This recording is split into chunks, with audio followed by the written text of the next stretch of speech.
Hello friends, welcome. In this video, we are going to discuss how to calculate GST on interest and late fees. Imagine there is a case. You sold goods to a customer on 1st April and customer promised to make the payment by 1st May, and you also informed that if the customer is not going to make the payment by 1st May, you will be charging extra penalty or interest, example 10,000. So if the customer is not going to clear the due by 1st May, after 1st May, whenever you collect money, you need to collect the 1 lakh plus extra 10,000. Generally, people go to journal voucher, debit side, cash is coming 1 lakh 10,000. In the credit side, party name and extra late fees, that is under indirect income, extra 10,000. So total cash coming 1 lakh 10,000 from the customer, so and so 1 lakh plus one more credit extra in the name of interest income 10,000. So that how you close. But as per GST Act, even on that interest also, you need to collect GST, you need to issue a separate invoice for that also. That is the important thing as per the section 15 subsection 2 class D of CGST Act 2017. Right, now we delve deep into the discussions of this topic. So normally interest is just the time value of money, not a separate supply of goods or services. But as per the section 15 subsection 2 class D of CGST Act says interest, penalty or late fee charged for delayed payment must be added to the value of supply. As per the section, it is mandatory. So GST is payable on interest received from customer for late payment because it is also a value of supply.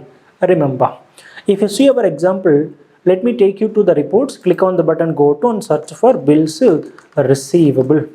So we sold goods to Dawson. We also sold goods to Oga. To Dawson, if you see, we sold goods for 33,450 rupees in April. And the party made a promise to make the payment to us by the deadline Dawson. So first bill May, June and July. Imagine the party is not at all cleared the dues by July, and maybe by next year or after 6 months the party would like to make the payment to you, and you and the party both mutually agreed that from Dawson you will be collecting extra 10,000. So you will be collecting from Dawson, the actual value from Dawson is 33,450 plus extra 10,000 you will be collecting. But on that 10,000 you should collect even GST also. If customer is not paying GST, you need to assume 10,000 including GST. It's okay, that completely clear. But my question is, how much GST percentage and what is a HSN code you need to use on that interest on GST, on that GST on interest. So the Act says that how to calculate GST on interest. The GST rate and HSN code will be the same as those of the original goods or services. So to Dawson, what goods we supplied? We supplied Nokia watch, which is falling under 18%, and we also supplied fresh milk, which is falling under 0%. So on that 10,000, you should collect GST extra, or if the customer is not paying within 10,000, you need to subtract that value and you need to consider that extra amount as a GST. Imagine our customer is paying extra GST also. Then how much GST you collect on the 10,000? I'll show you the calculation. Let me take you to the same case. So I am going to calculate the percentage of the value of 27,500 out of 28,500. So let me take you to the formula.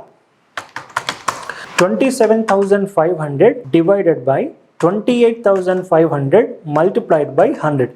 So 96.49. 96.49 is a percentage of the Nokia watch, that is falling under 18%, and then remaining I can say here is, again will take you to calculator for the easy calculation, 1000 divided by 28,500 multiplied by 100. So 3.50 I can say. So 3.50 percentage will be on 0%. 0% of GST will be applicable. Yeah, so for that understanding, so on 10,000 on 10,000. 10,000 multiplied by 96.49 percentage. What is the result here? Let me take you to the calculator once again. So I say 10,000 multiplied by 96.49 out of 100. So on 9,649 rupees, you need to collect GST 18% extra, and what is the balance amount? Minus 10,000. The balance amount is 351.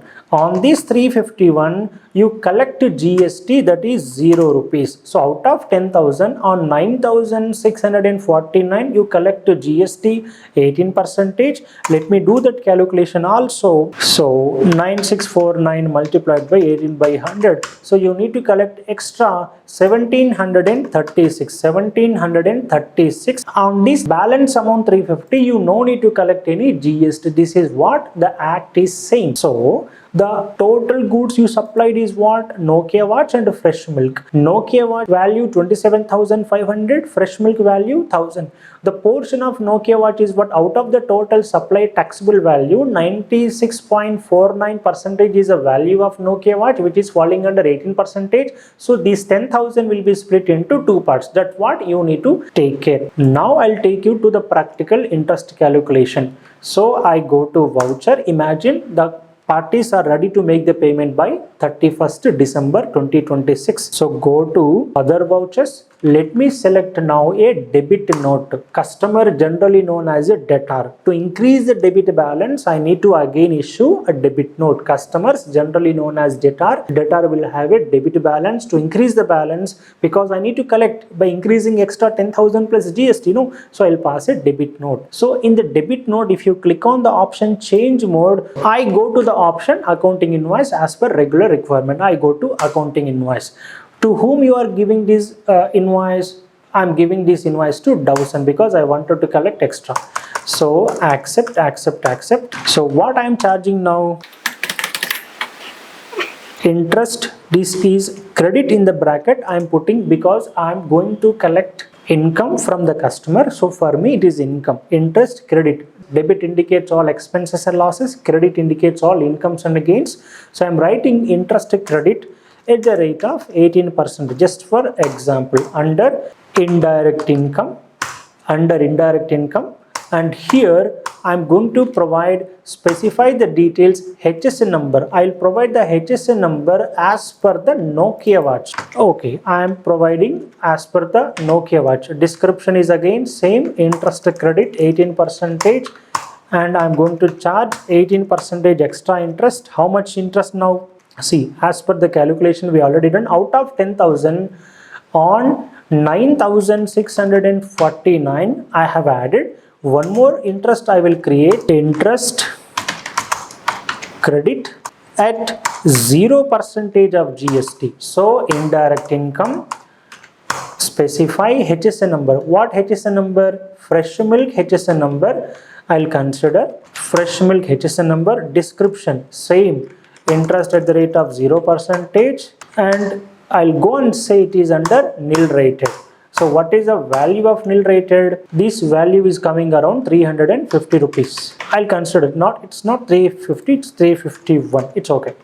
351, right? So total 10,000 amount I am collecting. Not only this amount, I will add extra CGST and SGST. If you wanted to know on what amount this GST was calculated, you can press Alt plus A, Alt plus F1. So on this nil rated, on this 351 rupees, there is no GST was calculated, but on the amount of 9,649, GST calculated is 9% CGST, 9% SGST. Total 1,736 rupees extra GST was calculated. As per our calculation also it is matching. So like this, you need to calculate interest. Now from the customer, this total amount, right? What is the total amount? It's not applicable. So I will add this as interest. Interest added, let's say this amount. So if I click on the button, go to and search for bills receivable, let me hide remaining parties, Oga Solutions. So I can use control plus R, control plus R, control plus R. So from 1000 I will collect these 3 installments and extra 11,736 rupees as interest. So total I will collect 45,000. Now I go to receipt voucher. Cash I am collecting from Dawson Enterprises is what? Total 45,186.82 paisa against first installment, against second installment, against third installment, and extra I am collecting, that is interest. 11,735 out of 9,000 change. 18% attracted GST and the 351 rupees is 0% attracted GST. Total is becoming 11,736. So this is what you need to do when interest is coming into place. You also need to collect GST extra. Same thing can be done even in payment voucher also. See, you purchased the goods and you did not paid money to your supplier on time. Now supplier is asking you to pay extra interest. To that interest you need to pay extra, right? Remember. So sometimes your customer don't pay extra GST. Imagine the total amount is how much now? 10,000. Out of 10,000, imagine your customer is not paying GST extra. So when your customer not paying extra GST, you need to consider the value you collected 10,000 including GST. Okay, that is the thing you need to understand. So how you determine that value? First, out of 10,000, you need to subtract 351, which is under non-taxable. So out of this 10,000, you need to subtract 351, which is under 0. So what is the balance amount? 9,649. Generally on this amount we are collecting extra GST. I shown you in the calculation. The Dawson is not paying extra GST. You need to assume this 9,649 is including GST. How you do that? So multiplied by 100 out of 118. So you need to consider actual value 8,177, the balance amount as a GST. That's how you need to consider. Okay, because in my case I'm considering you are collecting extra GST on the 10,000, on the portion of 9,600 and change, have added extra amount of GST. If that is not the case, you need to consider like this, right? Thank you.